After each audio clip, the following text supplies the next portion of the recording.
Hey YouTube, welcome back to another Wi-Fi battle. Today I have two more April friendlies, Masters Division battles for you today, and I'm going to be starting off by facing Ian. Now Ian has Gudra, Aegislash, and Greninja on the team, and I brought my standard teams. I believe I brought a Tyranitar, Garchomp, and Ferrothorn. So let's go out into the battle right away. So he's going to start off with his Greninja, predicting my Tyranitar, which is fine. That's always the case that I've been running into recently, so I do have a perfect counter to that. Predicting that he would go for a water move, I do go ahead and go into my Ferrothorn. Excuse me. And I predict that pretty nicely. And now, these are the times when I really miss my Gastrodon, because right now it would have been a +1 Gastrodon over there. However, you know, it's not as bad as it looks, as Ferrothorn can take that pretty well. And so now Greninja's gonna go for an Ice Beam. Usually against my Ferrothorn, Greninjas go Ice Beam or like Dark Pulse because they think they can. I'm gonna go for a Grass type move next. However, I'm just gonna go for the Thunder Wave just in case he didn't want to stay in there and switch out, which might have worked better in his favor. However, I do not know what he would have went out into anyway. So I'm gonna go ahead and Power Whip anyway, even though he is an Ice type right now, I believe, because Greninjas are pretty fragile, if I do say so myself. And also, I go for the Protect here just to get the Sandstorm damage again. And I try for a double Protect, I believe, but it doesn't work out. Or I go for the Power Whip. Oh yeah, I do go for the Power Whip, because either way I would be able to take it out, because the Greninja was paralyzed. So that's a little bit unfortunate in his part, but that's the game. That's the game. Name of the game, I guess. When you're out trying to paralyze someone. But anyway, I go into my Garchomp as he goes into his Aegislash. Now right here, he should have went for a Sword Stance. He had no reason to go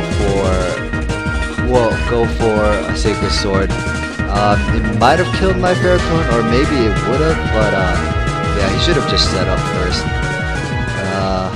And so he is going to be able to take out my Garchomp with a Sacred Sword and something else. But yeah, I am able to take out Aegislash because Garchomp can survive the Shadow Sneak, Sacred Sword, and whatever else he did.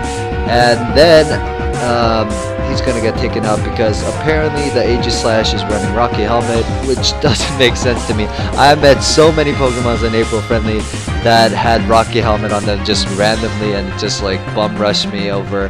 I have no clue why. But anyway, here comes out its Gudra against my Tyranitar. Gudra's gonna go for an Ice Beam. Somehow, this guy thinks Tyranitar is weak to ice. That's a bad mistake. So Tyranitar is gonna go for a Crunch, Stab Boosted Crunch, Choice Bandit. I did not know it would do this much to the Gudra, but it did. And that's game. So thank you guys. Not thank you guys, good game to them. But anyway, yeah, make sure you guys subscribe for more of these videos, and make sure to check out my Let's Play that I'm gonna post. I have Pokemon Adventures Red coming up, yeah, that's been running smoothly. So let's continue to this battle. So he starts out with a Noivern. It's the first time I've seen a Noivern in this April Friendlies. I think this is the first and like one of the few that I face in the April Friendlies. Ugh, sorry about that. Just closing the door here. A little bit of people talking outside. Don't want to bother them. But anyway, I'm gonna go for a Stone Edge. It's gonna be 2 times or 4 times effective. I don't know. It is super effective, and it's gonna be able to take it out in one hit. Now the Blastoise comes out, and then I do the right play by switching out into Ferrothorn. Anytime I am worried about a water move, I do go in. No, excuse me. I do go into my Grass type to buffer it out. However, I think he goes for an Aura Sphere, or nope, he does go for a water move. Yeah, usually like in the later battles, I face Blastoise with Focus Blast, so like Ferrothorn didn't work out very well.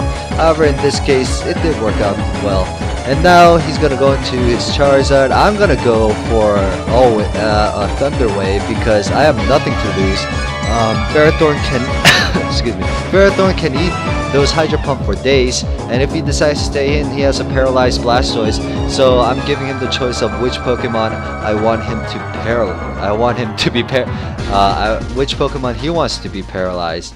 In my opinion. And so after that, I do and go ahead and switch back into Tyranitar because Ferrothorn cannot take fire moves very well. I could have went ahead and protected to scout out the move and get some Sandstorm damage on him.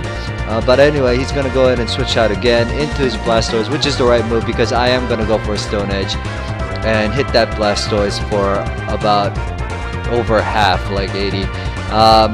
However, the Sandstorm subsides. It would have been an easy 2-hit KO for my Sandstorm, and the Stone Edge decides to miss. And I can't believe that Blastoise can outspeed the Tyranitar, so he must be like a speed variant or some sort. Anyway, I switch out my Tyranitar, and then I go back into my Ferrothorn, and again with the Ice Beam. I have no clue why. Maybe he was predicting my... I don't know. Maybe he just clicked a random move because he saw my Tyranitar was almost dead. But anyway, I'm gonna go ahead and Leech Seed up, partially because I already have a paralyzed Pokemon on the other side of the team, so I just wanted to Leech Seed whatever comes in. For him, it was a Charizard, and so right here I do make the switch into Tyranitar because I saw that before. This is not a Charizard Y, so he's not going to change the weather, and I'm just going to get the Sandstorm back up again to buff up my team. And he does go ahead and go for the Heat Wave and take out my Tyranitar, but you know, I used it as a Death Fodder, so that's about it. And now I think I go into a Heliolisk, figuring that nothing can take this out now, and go ahead and Surf to try and sweep the team, which I feel like I do very well. I mean, he is able to get a hit on me with his Blastoise with a Surf, as you can see.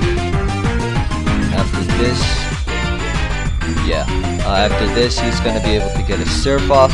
However, Heliolisk is specially defensive, so he will be able to live that pretty nicely, and the Sandstorm will just take the Blastoise off like it should have before. But anyway, thank you guys for joining me. This has been Forever TV. Make sure to like, comment, and subscribe for more of these videos.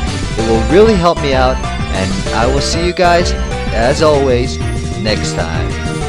See you guys.